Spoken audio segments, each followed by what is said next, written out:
Volte para o mar alto, no lugar da tua vergonha eu vou te honrar. Quem mandou largar a rede? Quem mandou você parar? Volte para o mar alto, no lugar da tua vergonha eu vou te honrar. Filho, eu vou te honrar.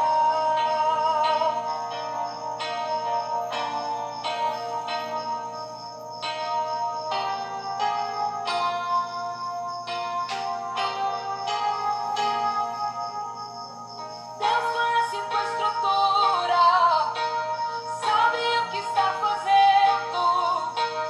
Mesmo que seja difícil, não pare, Ele está vendo.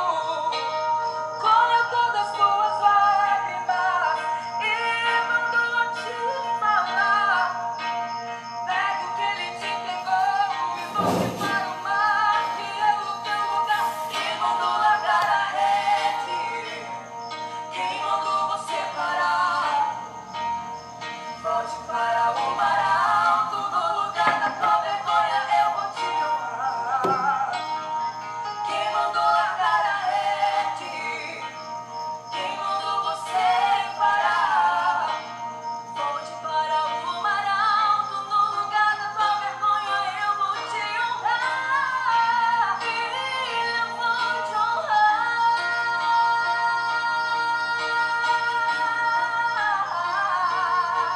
Oh, filho, a noite já passou. Não é hora de parar. Deus contemplou o seu caminhar. Eu sei que é difícil prosseguir. Quando tudo lhe faltar, esse cenário vai mudar. A sua hora chegará. Há um tempo pra tudo novo. Quem mandou largar a rede? Quem mandou você parar? Volte para o mar alto, no lugar da tua vergonha eu vou te honrar. Quem mandou largar a rede? Quem mandou você parar? Volte para o mar alto, no lugar da tua vergonha eu vou te honrar. Filho, eu vou te honrar.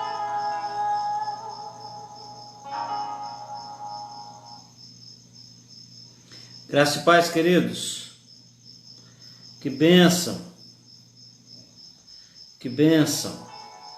Quando nós temos a mensagem de Deus ao nosso coração dizendo que esse não é a hora de parar, não é a hora de largar as redes. Louvado seja o nome do Senhor. Eu quero cumprimentar vocês com uma boa noite na graça, na paz do Senhor e dizer que nós mais uma vez estamos aqui. Há poucos dias eu vi uma palavra muito especial de alguém que falou o seguinte: quando alguém me perguntar se eu estou feliz, se eu estou alegre, ele vai dizer: eu estou contente. Porque a palavra contente tem a ver com se contentar, tem a ver com estar bem apesar do momento, apesar da circunstância. Eu gostaria de, nessa noite, convidar você a meditar mais uma vez na palavra do Senhor. Quero mandar um abraço aqui a todos que estão conosco de outras cidades, de outros estados.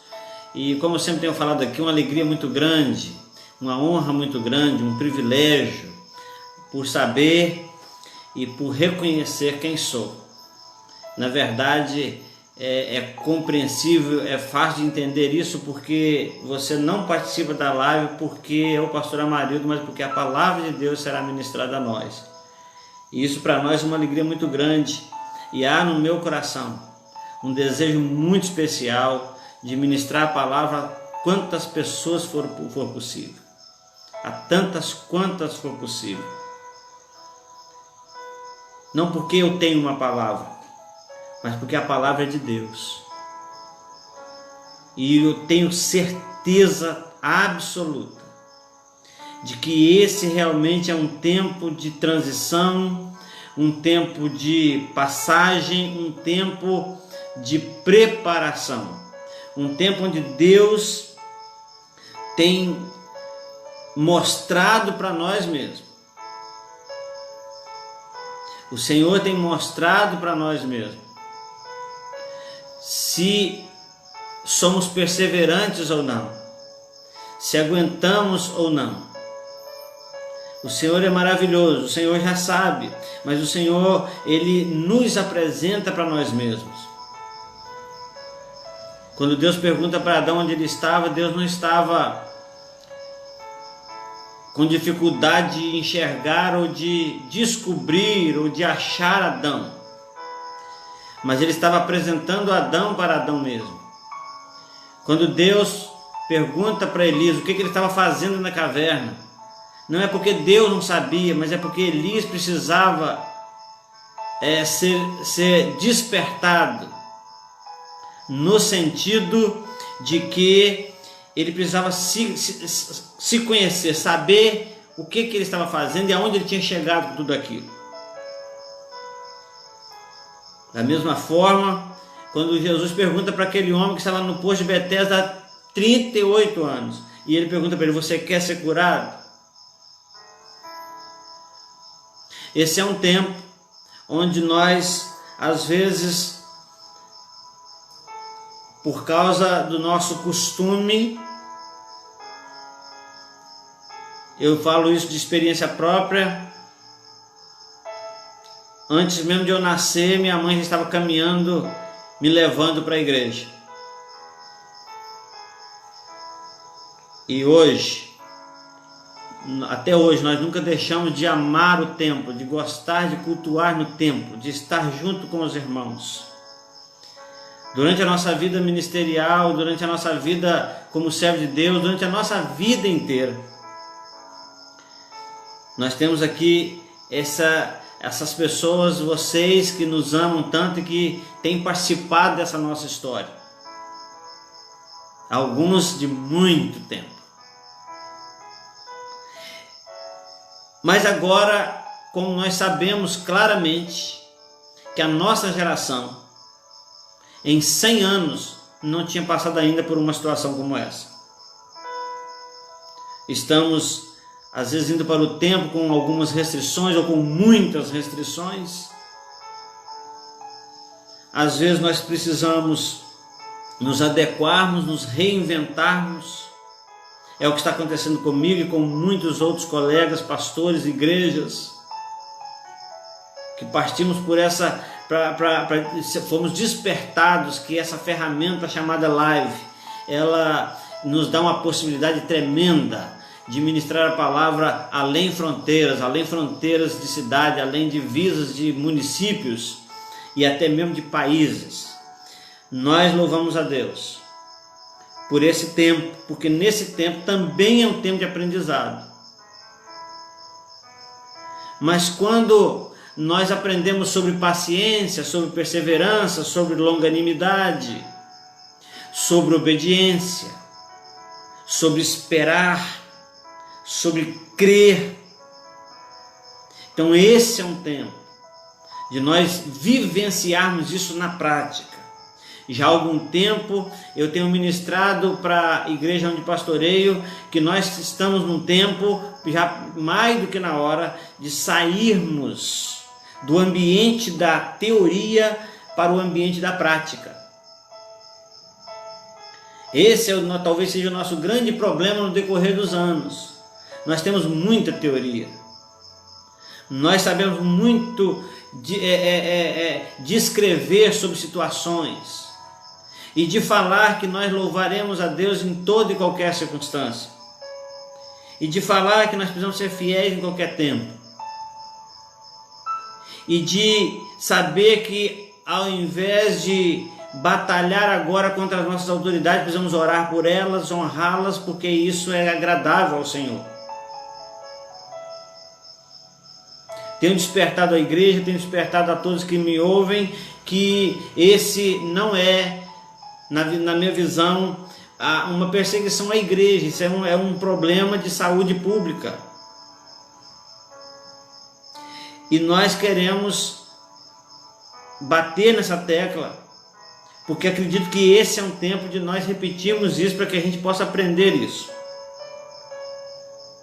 Nós sabemos, falamos, estudamos, pregamos o tempo inteiro dizendo que igreja não é aquele templo, mas nós ainda sabemos que numa hora como essa, nós percebemos que na realidade, na nossa prática, nós temos dificuldades de sermos servos, de adorarmos, de estudarmos a palavra, de cultuarmos a Deus, de orarmos, se não tem um tempo para ir, se não tem um dia e hora marcada de um culto. Então entenda, querido, que esse é um tempo de teste. O Senhor, quando Ele decidiu dar a vitória a Gideão com apenas 300 homens, o Senhor então olha para aqueles 32 mil homens e fala: tem muita gente aí. Fala que aqueles que não aguentarem a pressão, aqueles que forem covardes e medrosos, podem voltar para casa. Eu fico imaginando o desespero de Gideão quando via que 32 mil homens era pouco e ele viu 22 mil indo embora.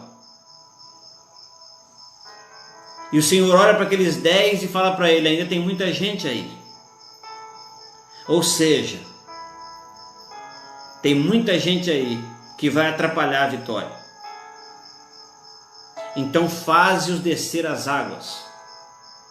A qualquer momento nós vamos trazer uma palavra baseada nesse texto. Eu acho incrível essa palavra, faze-os descer as águas, porque ali as águas eram o lugar do teste.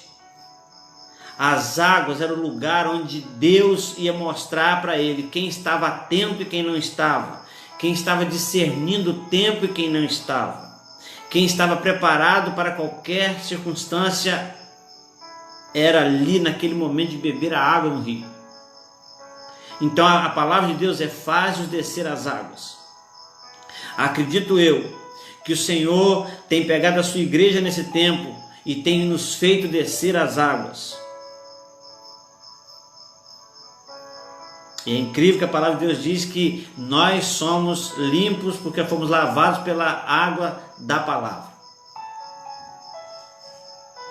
Então nós queremos continuar pensando assim, porque quando, se porventura um dia ou um tempo o Senhor permitiu uma perseguição religiosa, uma perseguição contra a igreja do Senhor na nossa nação, será que nós iríamos brigar tanto para estar no templo? Essa é uma questão a se pensar. Porque não dependeria de tempo. Porque nós não poderíamos ir, e se fosse, morreríamos. E aí nós iríamos? Então eu acredito que vai chegar o tempo de nós brigarmos, e independentemente de vida ou morte, nós irmos para o templo. Porque aí será a demonstração de fé e de fidelidade a Deus. Mas agora nós demonstrarmos obediência hoje às autoridades, nós estamos honrando ao nosso Deus. Então, preserve-se, cuide-se, fique em casa, cultue a Deus. Espera mais um pouco. Não se desespere. Eu quero ler com você hoje o Salmo 132, porque nós estamos nessa sequência aí dos salmos, dos cânticos dos degraus, não é? Os cânticos dos degraus era exatamente aquele período que o povo saía de casa e ia em direção ao templo, E esses cânticos foram chamados de cânticos dos degraus. Alguns acreditam, inclusive, que esses cânticos eram cantados exatamente nos degraus do templo. Isso significa que já estavam ali chegando no templo. E nós percebemos do Salmo 120 até agora, nós estamos no Salmo 132 já, que esses salmos e esses cânticos representam exatamente a vida do cristão, a caminho da glória, a caminho da presença de Deus, a caminho da adoração, essa peregrinação, essa luta que temos, os altos e baixos que vivemos. E nós temos falado de pedido de socorro, de angústia, de alegria, de certeza de vitória, de medo de derrota, uma série de temores, de alegrias, de angústias, de ansiedades, de pedido de socorro, de certezas, de incertezas. É assim que é a nossa vida. Hoje eu quero ler o Salmo 132. Acredito que seja o salmo que tem o maior número de versos nessa coletânea de salmos. Mas eu quero me dedicar aqui com você alguns minutos sobre um tema muito simples, que é a questão da prioridade nesse tempo de adversidade. Vamos ler o salmo. Antes, porém, vamos orar. Pai querido, adoramos o nome do Senhor. Louvamos e exaltamos o Teu nome, Pai. Agradecemos ao Senhor pela vida de cada pessoa que já está conectado a essa live e que estão, ó Deus, nos abençoando com comentários, nos abençoando também com compartilhamentos, criando as suas salas de vídeo, Pai, em nome de Jesus. Que cada pessoa que eu consigo visualizar aqui, aquelas que eu não consigo, aquelas que verão essa mensagem através do YouTube, aquelas que verão essa mensagem em outros momentos, eu quero pedir ao Senhor a bênção sobre todos. Eu quero pedir ao Senhor que esteja ministrando a Deus a unção sobre cada pessoa que nesse momento estão batalhando com suas vidas espirituais, emocionais, até mesmo físicas nesse tempo. Pai, nós entendemos que esse é apenas um deserto, um vendaval que está passando e que nós vamos passar por ele e que está passando. Mas nos ajude, Deus, a ter a paciência do Senhor, a esperança no Senhor, a fidelidade à Tua palavra, para que atravessemos esse vale, para que atravessemos esse deserto e saiamos do outro lado e possamos glorificar o Senhor, porque nós sabemos que só o Senhor é Deus e o Senhor não precisa de templo para ser adorado. Na verdade, o Senhor não precisa de mim, eu preciso do Senhor. Pai, muito obrigado. Nós adoramos o nome do Senhor e fazemos isso em nome de Jesus. Amém. Salmo 132.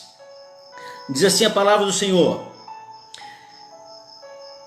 Lembra-te, Senhor, de Davi e de todas as suas aflições, como jurou ao Senhor e fez votos ao poderoso de Jacó, dizendo: Certamente que não entrarei na tenda em que habito, nem subirei ao leito em que durmo, não darei sono aos meus olhos, nem repouso às minhas pálpebras, enquanto não achar lugar para o Senhor, uma morada para o poderoso de Jacó. Eis que ouvimos falar da arca em Efrata e achamos no campo do bosque. Entraremos nos seus tabernáculos e prostrarmos-emos ante os cabelos dos seus pés. Levanta-te, Senhor, no teu repouso, tu e a arca da tua força. Vistam-se os teus sacerdotes de justiça e alegrem-se os teus santos. Por amor de Davi, teu servo, não faças virar o rosto do teu ungido. O Senhor jurou a Davi com verdade, não se desviará dela. Do fruto do teu ventre porei sobre o teu trono. Se os teus filhos guardarem o meu concerto, os meus testemunhos que lhes hei de ensinar, também os seus filhos se assentarão perpetuamente no seu trono. Porque o Senhor elegeu a Sião, desejou-a para a sua habitação, dizendo: este é o meu repouso para sempre. Aqui habitarei, pois o desejei. Abençoarei abundantemente o seu mantimento, fartarei de pão os teus necessitados. Visitarei de salvação os teus sacerdotes, e os seus santos rejubilarão. Ali farei brotar a força de Davi.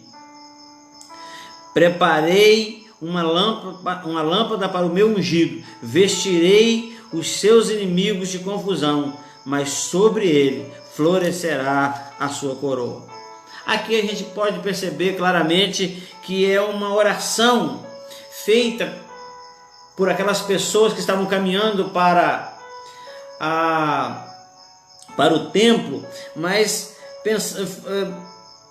tratando como uma oração de Davi, uma oração do rei, uma oração que ele faz e fala da lembrança dele. Então o Davi aqui estava representando exatamente a vida do povo, porque o desejo de Davi de ter construído aquele templo, apesar de não ter podido construir, né? Nós conhecemos a história, e a gente percebe então que aquele povo, aquele cântico de oração, lembrando sobre a fidelidade de Deus, e lembrando também do zelo de Davi pelo templo e pela arca. Aqui está falando do templo e da arca.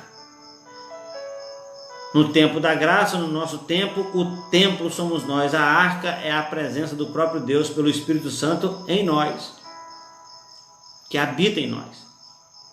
Então nós precisamos realmente ter esse zelo, ter esse cuidado. Mas eu gostaria de pensar aqui sobre, nesse período que estamos vivendo, nesse tempo que estamos vivendo, nessas lutas que estamos vivendo, as dificuldades, o tempo vai passando e nós começamos a fazer como aqueles GPS, nós começamos a recalcular a rota, nós começamos a repensar as nossas vidas, os nossos planos, se íamos comprar alguma coisa, se íamos construir alguma coisa, se íamos viajar, e se não vamos mais fazer isso. Então nós começamos a medir de forma um pouco mais acirrada as nossas condições. Começamos a nos preocupar como será se isso durar muito ainda, se não terminar logo. Então nós temos orado pelos comerciantes, pelas pessoas, pelos autônomos. Mas esses dias eu estava conversando aqui em casa e falando com a minha esposa o seguinte: olha, a palavra de Deus é clara em dizer que o homem que teme o Senhor, que anda nos seus caminhos, o homem que não anda segundo o conselho dos ímpios, porque nesse tempo, querido, tantos conselhos virão e a gente precisa tomar muito cuidado com isso, que não se detém no caminho daqueles que andam na prática do pecado, que não se assenta na roda daqueles que escarnecem. Mas o homem que tem o seu prazer na palavra de Deus, na lei do Senhor, diz a Bíblia que esse homem que tem o prazer na lei do Senhor e que medita nela de noite, a Bíblia fala que ele será uma pessoa frutífera, próspera, produtiva. E quando o salmista fala isso, ele não faz um parêntese e diz: olha, eu estou dizendo isso, mas é só em tempo de bonança. Isso aqui não serve, isso aqui se limita ao tempo de bonança, isso aqui não serve para tempo de crise. Não está dizendo isso lá. Então, na verdade, a Bíblia diz que ao homem temente a Deus, as necessidades são supridas. Não faltará o pão, não faltará paz, não faltará sustento. Então, eu sempre digo, não se preocupe, porque a Bíblia diz, não vos inquieteis por coisa alguma. Se você analisar, por exemplo, Mateus capítulo 6, Jesus vai dizer o seguinte, olha, não fiquem inquietos, ansiosos, preocupados, pelo que haver de comer, beber ou vestir. Vocês são valorosos para Deus. E aí faz aquelas comparações com o passarinho, com o lírio do campo. Mas a ideia de Jesus aqui é levá-los a entender que há algo que está acima disso e que precisa ser colocado acima disso. Esses dias eu até falei que eu aprendi que um dos nossos grandes problemas é não colocar o principal no lugar do principal. Então alguém disse assim, o principal é colocar o principal no lugar do principal. Então a gente precisa nesse tempo pensar muito nessa questão de prioridade. Eu estava num tempo de oração e homens de Deus vieram ministrar na igreja durante 12 dias direto no início do ano. E um deles falou uma palavra muito interessante, falou assim, a palavra prioridade não deveria ter plural, porque prioridade é prioridade. Achei muito interessante ele falar aquilo. Louva a Deus pela vida dele. E aí é interessante, queridos, que nós pensarmos na nossa lista, o que eu estava pensando em fazer, o que eu vou precisar mudar a fazer. Então nós começamos a recalcular a nossa vida. Nós começamos a nos preocupar com o que compramos, com o que deixamos de comprar. Porque nós temos a responsabilidade da nossa casa, a responsabilidade do nosso lar.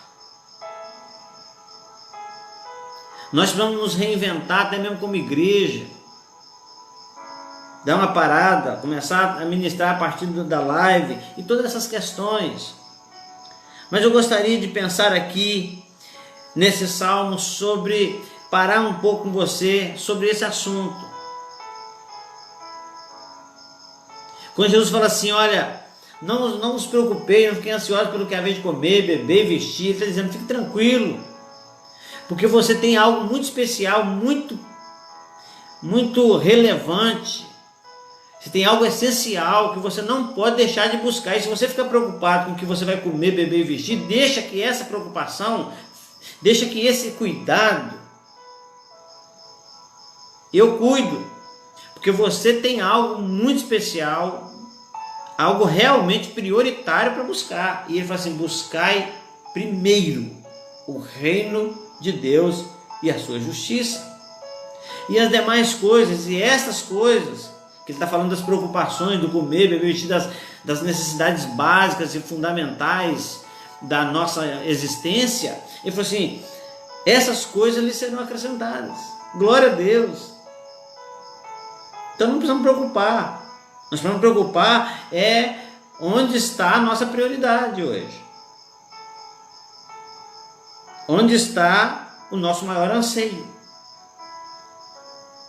O que está motivando o nosso recalcular da rota? O que está motivando? O que está nos constrangendo a fazer o que estamos fazendo? A fazer os cálculos, os remanejamentos de cálculos, a recolocação ou o refazer das nossas prioridades. E a gente geralmente coloca lá um número de coisas. Vamos imaginar de 1 a 10, o que seria o número 1. Aí você vai lá, por exemplo, Jesus na casa de Marta e Maria ansiosa e preocupada com muita coisa. Essa é uma história muito conhecida que as crianças conhecem. E Jesus fala assim, olha, Maria foi esperta.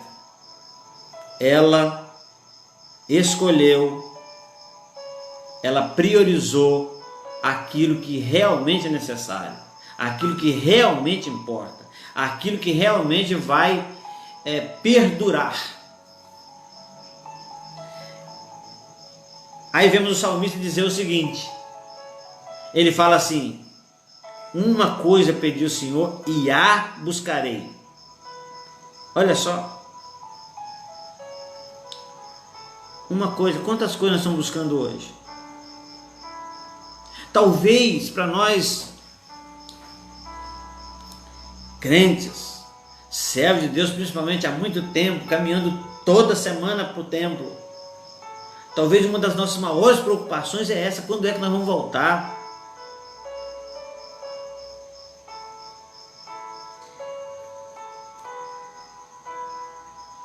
Eu até anotei algo aqui que diz assim, eu escrevi para não esquecer a minha palavra aqui, diz assim: a nossa ansiedade no tempo da adversidade revela a realidade da nossa prioridade. Eu repito, talvez você queira até anotar isso. A nossa ansiedade no tempo da adversidade revela a realidade da nossa prioridade. Então, o que está nos causando ansiedade hoje? É isso. O que nos causa ansiedade revela a nossa real prioridade. E nós precisamos então repensar algumas coisas. A pergunta seria hoje: qual é a sua prioridade hoje? Há poucos dias atrás, eu estava ministrando poucos dias atrás, ministrando para a igreja, dizendo o seguinte, sobre priorizar, sobre ser imitador de Deus, aprendendo a priorizar o que deve ser priorizado. É interessante que você já parou para pensar qual é a prioridade de Deus? Pelo que Deus trabalha o tempo inteiro, de eternidade em eternidade. Por exemplo, quando Deus criou o céu e a terra, criou todas as coisas,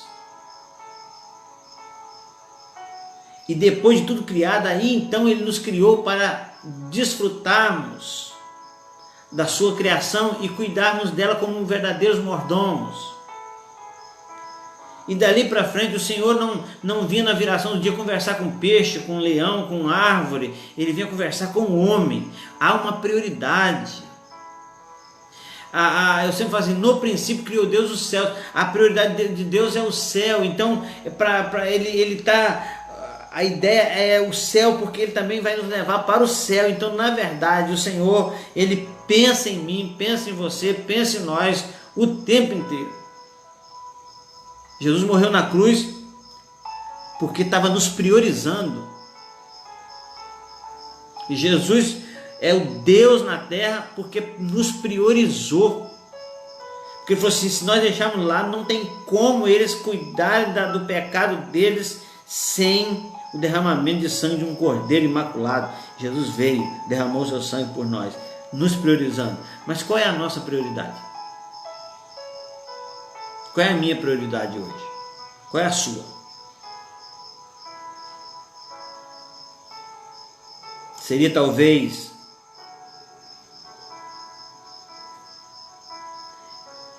voltar para o templo? Seria brigar com alguém? Seria recorrer a alguma instância jurídica, política? Qual seria a nossa prioridade hoje? Durante o dia hoje eu fiquei pensando como que nós precisamos voltar o nosso olhar para o céu, voltar o nosso olhar para Deus, porque somos tão indignos, tão pequenos, mas além de pequenos somos realmente indignos, não merecemos a misericórdia, a graça de Deus, mas o Senhor mesmo assim nos dá. Nós estamos vivos. É por isso que quando fala, ao invés de falar que está feliz ou está alegre, falar que está contente, é porque Paulo falou assim: eu aprendi a me contentar com o que tenho. Eu sei ter abundância, mas também sei passar necessidade. O Senhor está nos ensinando isso. E olha que a maioria de nós, para a glória de Deus, nem dificuldade está passando ainda. Eu quero, nesse tempo, lembrar a nós que Deus nos prioriza. Mas também a pergunta é: nós temos priorizado Deus? Nós queremos o agir de Deus, a bênção de Deus, o cuidado de Deus, a companhia de Deus, mas será que Deus pode contar com isso a nosso respeito? Será que eu posso dizer para Deus: pode contar comigo para o que deve é? Olha só o que a palavra de Deus diz aqui. O verso 3 e 4, 2, 3, 4 e 5, vai dizer assim: como jurou ao Senhor e fez votos ao poderoso Jacó, dizendo: certamente, agora olha isso, certamente que não entrarei na tenda em que habito. Esse é um juramento extremamente pesado, difícil, grave, porque aqui ele está falando de uma prioridade máxima na vida dele. E ele fala assim: não entrarei na minha casa, não subirei na minha cama, não deitarei na minha cama, não dormirei na minha cama, eu não subirei ao leito em que durmo. Eu estou me abdicando do meu prazer, estou me abdicando do meu repouso, do meu conforto. Eu estou me abdicando disso. Ele fala assim: não darei sono aos meus olhos, não darei repouso às minhas pálpebras. Eu não vou nem cochilar. Eu estou prometendo, eu estou jurando isso. Olha só o que ele fala: enquanto não achar lugar para o Senhor, uma morada para o poderoso Jacó. E aí? Então Davi agora, ele disse: eu não sossegarei, eu não dormirei, eu não irei para minha casa, eu não vou nem cochilar enquanto eu não encontrar um lugar para o Senhor.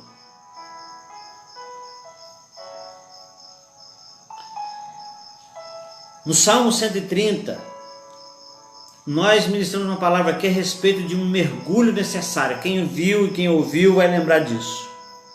A ideia de mergulhar nas profundezas do nosso ser e fazer um esquadrinhamento, um exame profundo. E quando ele diz assim: eu não descansarei, não irei para minha casa, não dormirei, não darei descanso nem aos meus olhos, enquanto não achar lugar para o Senhor. Eu quero pensar com você o seguinte: onde é que Deus quer estar? O desejo de Deus é estar em que lugar? Porque ele está falando de achar um lugar para o Senhor. É claro que, pensando veterotestamentariamente, ele está falando do templo que ele desejava construir, do tabernáculo, do lugar onde Deus seria cultuado, adorado, onde a arca seria colocada, representando exatamente a presença gloriosa de Deus. Mas essa presença gloriosa de Deus, essa morada de Deus, esse lugar para o Senhor, que hoje nós precisamos priorizar, que hoje nós precisamos não descansar enquanto não achar lugar para o Senhor, é em nós mesmos. Não adianta nós tentarmos, como dizia antigamente, dourar a pílula aqui. Não adianta nós tentarmos enfeitar as coisas, ou tentar, como diziam nossos pais, cobrir o sol com a peneira, tapar o sol com a peneira. Não adianta fazer isso. Nós precisamos ser honestos conosco mesmo, duros às vezes conosco mesmo, e pensar o seguinte: Deus tem encontrado lugar para si em mim. Eu posso dizer com todas as letras que a minha vida é um lugar encontrado para a morada do poderoso Jacó.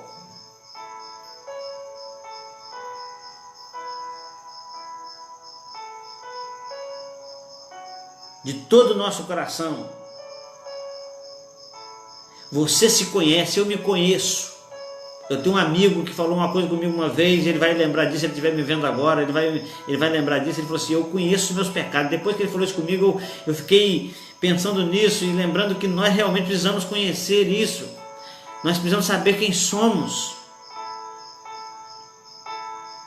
E o salmista diz assim: a minha prioridade aqui, máxima, o número 1 é encontrar um lugar para o Senhor. E é muito claro a Bíblia dizendo que Deus não habita em templos feitos por mãos de homens.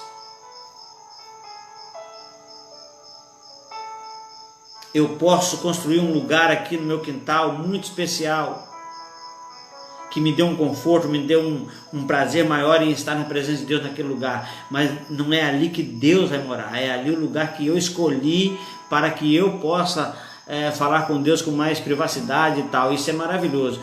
Porém, eu posso fazer um prédio de ouro puríssimo e nem assim vai ser o suficiente, vai ser suficientemente bom para que seja lugar para o Senhor morar. Por quê? Porque não adianta fazermos templo, construirmos templos suntuosos. Deus já construiu o templo para Ele mesmo habitar. O problema é que muitas vezes nós interferimos nessa história e nós contaminamos o templo do Senhor. Nós apagamos as lâmpadas do templo do Senhor, nós deixamos o candeeiro apagar, nós deixamos faltar o combustível. E ele fala assim: enquanto não achar lugar para o Senhor.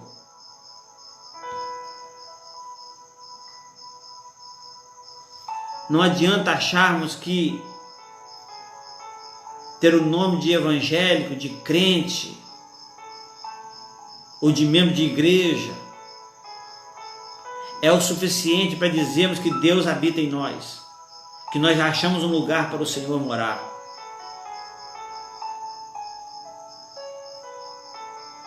Jesus um dia disse assim: eu estou à porta e bato. Se alguém ouvir a minha voz e abrir a porta, eu entrarei. Ou seja, não basta ouvir, é preciso tomar uma atitude de abrir a porta. Mas às vezes, do outro lado da porta, do lado de dentro da casa, tem tanta coisa que o Senhor reprova, que nós ficamos sem jeito de abrir a porta para Ele. Então, antes de abrir a porta, antes nós precisamos achar esse lugar. E o lugar para Deus é a casa toda. Não adianta a gente querer preparar um cantinho, porque Deus não mora de parede meia com a injustiça, com a impiedade, com a incredulidade, com a idolatria. Nós precisamos trabalhar a nossa vida no sentido de que esse lugar que nós devemos encontrar para o Senhor somos nós mesmos.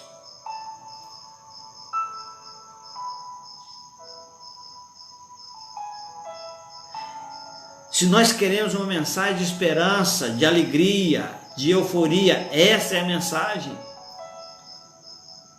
De nós, diligentemente, com muito esmero, com muito esforço, com muito cuidado, nós procurarmos ajeitarmos esse lugar. Nós procurarmos encontrar. E nós falamos assim, eu não vou descansar enquanto esse lugar não estiver pronto para a morada do poderoso de Jacó. Porque se tiver incredulidade lá dentro, ele não vai morar.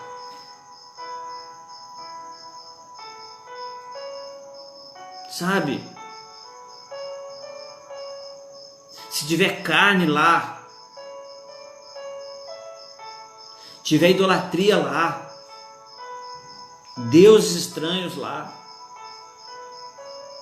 e queiramos ou não admitir isso, nós sabemos claramente que nós muitas vezes temos sido idólatras em algumas coisas.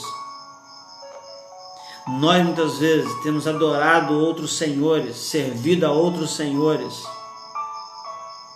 E talvez esse Senhor que eu e você estamos servindo, talvez nem seja um Senhor além de nós mesmos, mas seja o eu. Então que as nossas pálpebras não achem repouso, que os nossos olhos não achem o sono, que o nosso leito, que a nossa casa não nos encontre enquanto não encontrarmos um lugar para Deus. Ou seja, o que estamos valorizando mais? Rick Warren um dia disse assim: nós fazemos o que valorizamos e valorizamos o que fazemos.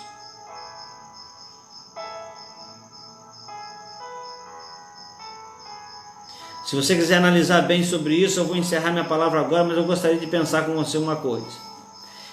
Se nós estamos à busca desse lugar para o Senhor, é melhor que a gente pense o seguinte: onde é,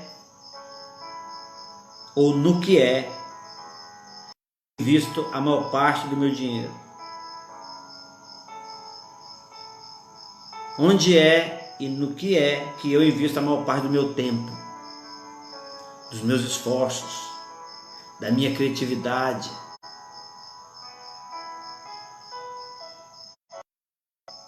Onde é que eu gasto minha maior força?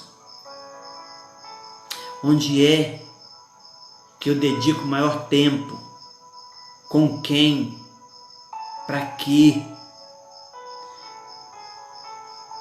Quando nós olhamos na fatura do nosso cartão, nós percebemos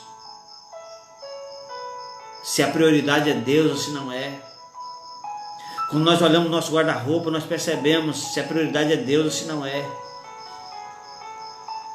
Quando nós chegamos no final do ano e percebemos que nós não conseguimos ler metade da Bíblia durante todo o ano, a gente vai perceber onde é que estão as nossas prioridades. Então que nós possamos incansavelmente buscar um lugar para o Senhor em nós. Então, se nós queremos saber onde é que está a nossa prioridade, aquilo que nós damos maior valor, que a Bíblia diz assim: onde estiver o vosso tesouro, ali estará também o teu coração. Ali estará a sua alma. Onde é que estão os nossos tesouros? O que está mais nos preocupando? O que mais nos preocupa nesse tempo? na adversidade. Quando Jesus disse assim: tenho-vos dito isso para que em mim tenhais paz, porque no mundo tereis aflições. E vamos combinar, nós passamos por muito poucas aflições, que nós achamos horrendas e difíceis, e muitas. Mas eu gostaria de, nessa noite, convidar você a pensar sobre essa questão, que Davi jurou que não iria para sua casa, não dormiria, não cochilaria, não daria descanso ao seu corpo enquanto não encontrasse, ou até que encontrasse um lugar para o Senhor. Há lugar para o Senhor na sua vida, há lugar para o Senhor na sua casa, há lugar para o Senhor na sua profissão, porque a Bíblia diz assim: quer comais, quer bebais, ou façais qualquer outra coisa, fazei tudo para a glória de Deus. Esse era o desejo de Davi, por isso que Davi foi chamado homem segundo o coração de Deus, apesar de todas as suas falhas, porque ele foi um homem que sempre colocou como meta, em primeiro lugar, agradar a Deus. Que eu e você possamos nos dedicar em encontrar esse lugar para o Senhor. Que eu e você, nesse tempo de adversidade, possamos saber qual é a nossa prioridade e admitirmos realmente isso.